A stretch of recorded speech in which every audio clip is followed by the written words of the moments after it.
Hi there. This is going to be a softly spoken reading of At the Earth's Core by Edgar Rice Burroughs. Prologue. In the first place, please bear in mind that I do not expect you to believe this story, nor could you wonder had you witnessed a recent experience of mine when, in the armor of blissful and stupendous ignorance, I gaily narrated the gist of it to a fellow at the Royal Geological Society on the occasion of my last trip to London.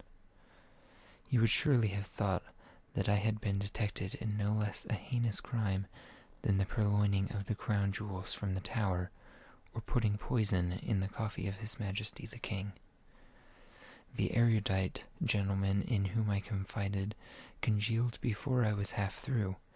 It is all that saved him from exploding, and my dreams of an honorary fellowship, gold medals, and a niche in the Hall of Fame faded into the thin, cold air of his Arctic atmosphere. But I believe the story, and so would you, and so would the learned fellow of the Royal Geological Society, had you and he heard it from the lips of the man who told it to me. Had you seen, as I did, the fire of truth in those gray eyes, had you felt the ring of sincerity in that quiet voice, had you realized the pathos of it all, you too would believe. You would not have needed the final ocular proof that I had, the weird Rhamphorhynchus-like creature which he had brought back with him from the inner world. I came upon him quite suddenly, and no less unexpectedly, upon the rim of the great Sahara Desert. He was standing before a goatskin tent amidst a clump of date palms within a tiny oasis. Close by was an Arab dower of some 8 or 10 tents. I had come down from the north to hunt lion. My party consisted of a dozen children of the desert. I was the only white man.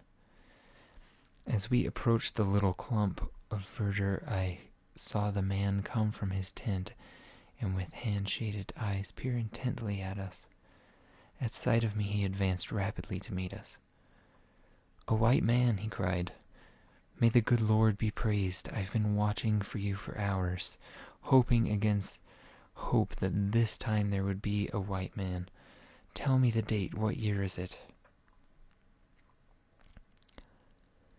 And when I had told him, he staggered as though he had been struck full in the face, so that he was compelled to grasp my stirrup leather for support. "It cannot be," he cried after a moment. "It cannot be. Tell me that you are mistaken, or that you are but joking." "I am telling you the truth, my friend," I replied. "Why should I deceive a stranger or attempt to in so simple a matter as the date?" For some time he stood in silence with bowed head. 10 years, he murmured at last.